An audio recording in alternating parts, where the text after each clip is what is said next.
लेकिन जरा सोचिए, क्या एक अकेला युद्ध किसी इंसान की पूरी जिंदगी पलट सकता है? आज के इस विश्लेषण में हम इतिहास के उसी पन्ने को पलटेंगे और समझेंगे कि कैसे एक अजेय विजेता शांति का सबसे बड़ा प्रतीक बन गया। जी हाँ, हम बात कर रहे हैं महान सम्राट अशोक की। अब मैं कभी युद्ध नहीं करूंगा, सुनने में शायद आम लगे, है ना? लेकिन इतिहास के सबसे खूंखार और ताकतवर शासकों में से एक के मुंह से निकले ये शब्द कोई मामूली बात नहीं है। जीतने के लिए किसी भी हद तक गुजर जाने वाला इंसान अचानक अपने हथियार डाल देता है। ये बदलाव रातों रात तो नहीं हुआ होगा। आखिर ऐसा क्या हुआ जिसने इतने बड़े साम्राज्य के सम्राट को ऐसा कहने पर मजबूर कर दिया? इसके पीछे की कहानी सच में बहुत दिलचस्प है। तो चलिए सबसे पहले बात करते हैं उस दौर की जब वो एक बेहद कठोर मौर्य राजकुमार हुआ करते थे। इनका सफर शुरू होता है 304 ईसा पूर्व में, जब उनका जन्म भारत के सबसे शक्तिशाली मौर्य वंश में हुआ, मतलब महान राजा बिंदुसार के बेटे और चंद्रगुप्त मौर्य के पोते। तो जाहिर सी बात है, वीरता और सत्ता तो उनके खून में ही थी। 269 ईसा पूर्व में गद्दी संभालने से लेकर 261 ईसा पूर्व के उस ऐतिहासिक कलिंग युद्ध तक उनका शुरुआती जीवन पूरी तरह से सत्ता, ताकत और बस हर कीमत पर जीतने के इर्द गिर्द घूमता रहा। बचपन से ही अशोक बेहद तेज, साहसी और युद्ध कला में एकदम निपुण थे।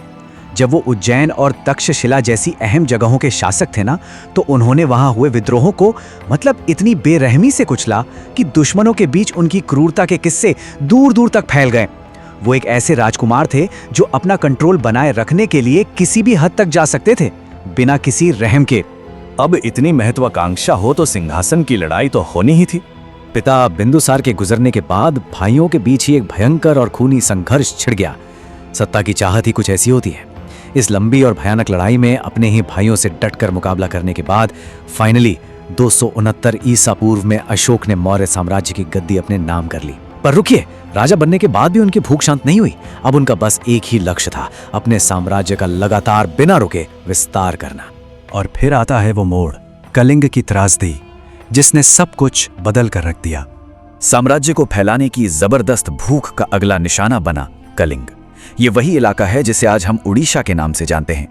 261 ईसा पूर्व में मौर्य साम्राज्य की उस विशाल सेना ने इस बेहद समृद्ध राज्य पर सीधा हमला बोल दिया। पर किसी ने सोचा भी नहीं था कि जमीन के इस टुकड़े को हासिल करने की कीमत इतिहास को हमेशा हमेशा के लिए बदल देगी।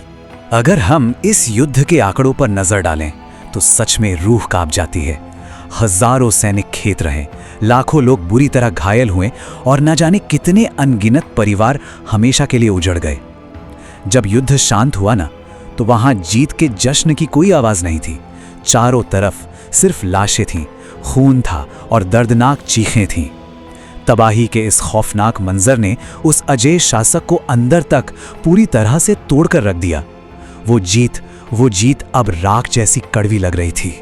और यहीं से शुरुआत होती है उनके शांति के मार्ग की।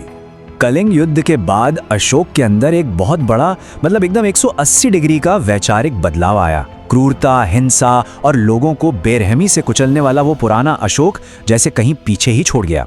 उसकी जगह अब बौद्ध धर्म, अहिंसा, सत्य और करुणा ने ले ली थी। अब उनका मकसद कोई युद्ध लड़ना या नई जमीन जीतना बिल्कुल नहीं था। अब वो इंसानियत की भलाई और शांति फैलाने में अपना जीवन लगाना चाहते थे।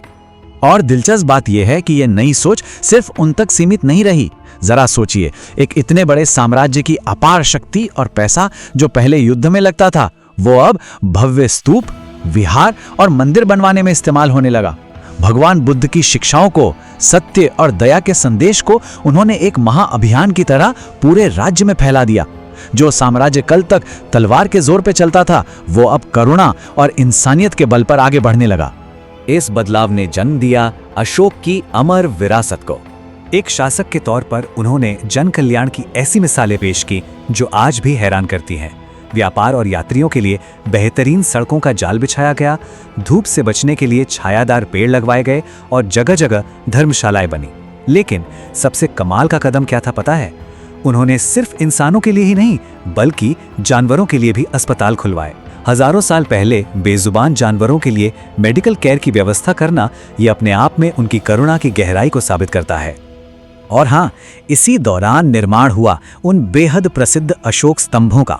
विशाल पत्थरों को तराश कर बनाए गए ये पिलर्स, ये कोई आम पत्थर नहीं थे।